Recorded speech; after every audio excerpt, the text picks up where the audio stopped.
Hello everyone, welcome to e-learning platform of Civil Engineering Department. Today we are going to study next part of rural industries. It is agro-based industry. Agro-based industry बद्दल आपण बघणार. Agro-based industries include industries which are used to process agricultural products. आता agro-based industry कशाला म्हणणार आपण? These industries which includes the process of agriculture products, जे शेतीतील उत्पादन आहे त्याच्यावरती प्रोसेसिंग करून प्रोडक्शन तयार केलं जातं, त्या इंडस्ट्रीला ॲग्रो बेस्ड इंडस्ट्री म्हटलं जातं. So the agriculture products are used as raw materials for small scale cottage industries. ज्या छोट्या स्मॉल स्केल इंडस्ट्री असतात त्यांच्यासाठी ॲग्रिकल्चरल जे रॉ मटेरियल आहे ते ॲग्रिकल्चर प्रॉडक्ट्स असतील, अशी याला आपण agro based industry. These industries creates employment. तर या इंडस्ट्रीमुळं रुरल एरियामध्ये एम्प्लॉयमेंट तयार होते. Increases income level. रुरल एरियातील लोकांची इन्कम लेवल वाढते. अँड डेव्हलप विलेज एरियाज, की ग्रामीण भागाचा विकास पण या ॲग्रोबेस्ड इंडस्ट्रीच्या माध्यमातून होतो. These industries plays an important role for rural development. आणि म्हणूनच ही agro based industries plays a important role for rural development. Agro based industry, these industries can be listed as below. आता ॲग्रोबेस्ड इंडस्ट्रीज कोणकोणत्या आहेत बघा. First, milk dairy to produce milk, paneer, curd, sweet and milk products. तर हे दुधाच्या पासून तयार होणारे वेगवेगळे पदार्थ तयार करणं, that is comes under agro based industries. Next आहे animal husbandry is the branch of agriculture industry where the animals are raised for meat, fibre, milk, eggs and other products.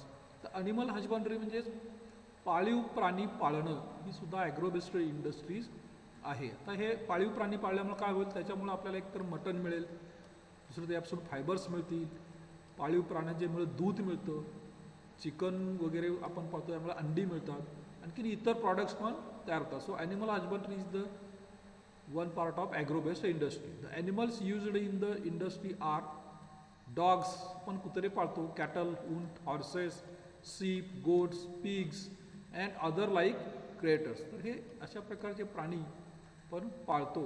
That is animal husbandry also comes under agro based industry.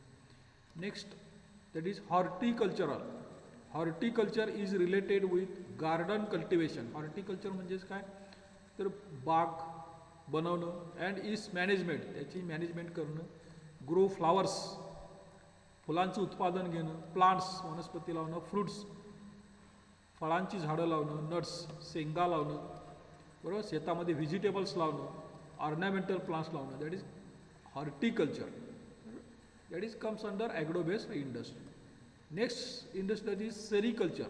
It is cottage industry related with production of silk. Silk production करणं हे सेरिकल्चरमध्ये येतं. थोडक्यात आपण त्याला काय म्हणतो, रेशीम उद्योग, बरोबर.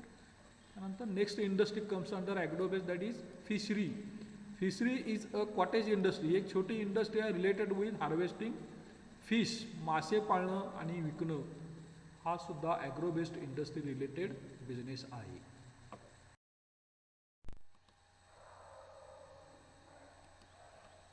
ॲग्रोबेस्ड industry, dairy. Dairy products, milk products are a type of food products from milk of animals. Milk is produced from cattle, buffaloes, goats, sheep and camels. This is major source of income for farmers. शेतकऱ्यांना अतिशय महत्त्वाचा आणि major source कोणता आहे, तर दूध, जनावरं पाळून त्याच्यापासून दूध मिळवणं, ते विकणं किंवा डेअरी आणि डेअरीचे प्रॉडक्ट्स तयार करणं. This is done by collecting milk from small farmers and centralize the production of milk, creating, packing it to supply the urban areas.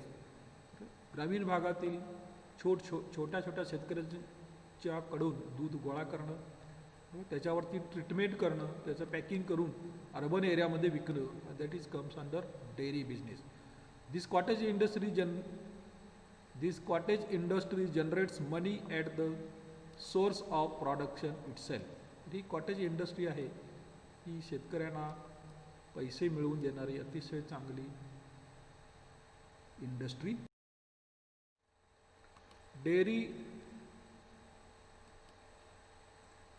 Dairy farming has following advantages. Dairy फार्मिंगचे advantages काय काय? 1. It increases earning of farmers in rural area.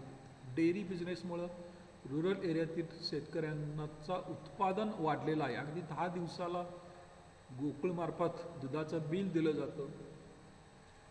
Next advantage, it provides nutrients food to the people of villages. हे चांगलं अन्न दुधामार्फत मिळतं. तिसरा advantage, it is eco friendly and all products can be sold in market. तर dairy business हा eco friendly आहे आणि याचे प्रॉडक्ट हे मार्केटमध्ये इझिली विकले जातात. हा next advantage. Next, waste products of the dairy farming also generates income. Dairy प्रॉडक्ट्सपासून जे वेस्ट प्रॉडक्ट तयार होतात त्याच्यापासून सुद्धा इन्कम मिळतो. 5वा आहे, it fulfils the demand of milk, yogurt, curd, butter, milk, cheese, paneer for the people of our country. आपल्या देशातील लोकांना दूध आणि दुधापासून जे दुग्धजन्य पदार्थ आहेत त्यांचा डिमांड, त्यांची मागणी ही फुलफिल करण्याचं काम हा डेअरी उद्योग. You can see here some pictures related to dairy industry.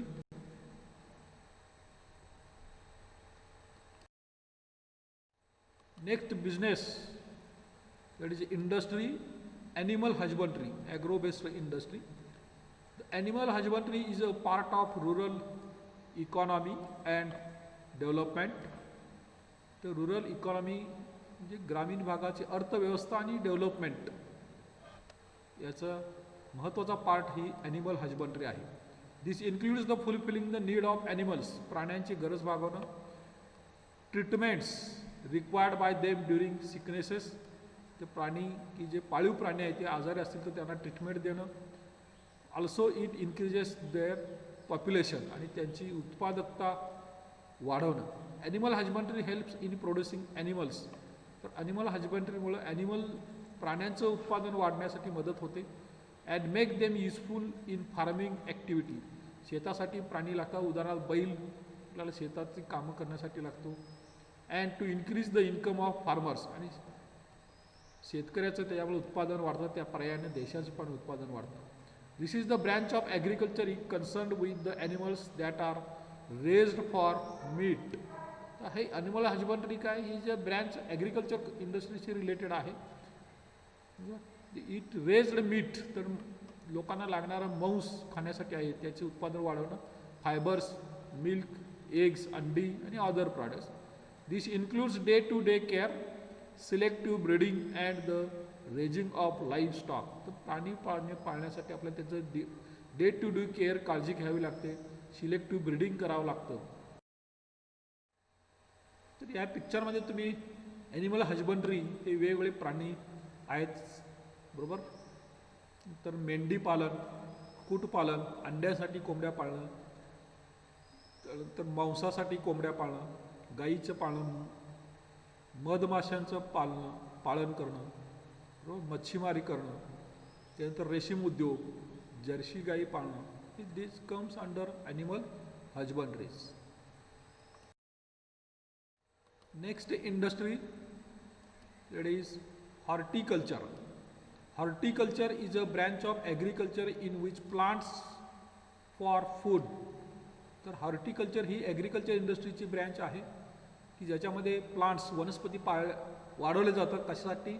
Food, अन्न मिळण्यासाठी. कंपर्ट अँड बीटी are grown. The cultivation, processing and sale of fruits, फळांची विक्री करणं, नट्स, शेंगा, व्हेजिटेबल्स, भाजीपाला, ornamental plants and flowers, as well as many additional services comes under horticulture. The organic horticulture is the science and art of growing fruits. Organic horticulture हा त्यातील एक महत्त्वाचा भाग आहे. त्याच्यामध्ये रासायनिक खतं, केमिकल्स न वापरता भाजीपाला पिकवणं, फळे पिकवणं, that is comes under organic horticulture. So the growing fruits, vegetables, flowers and ornamental plants by following the essential principle of organic agriculture in soil building and conservation and pest management. तर रासायनिक खतं आणि chemicals न वापरता भाजीपाला, flowers, बरोबर, fruits पिकवणं, that is comes under organic.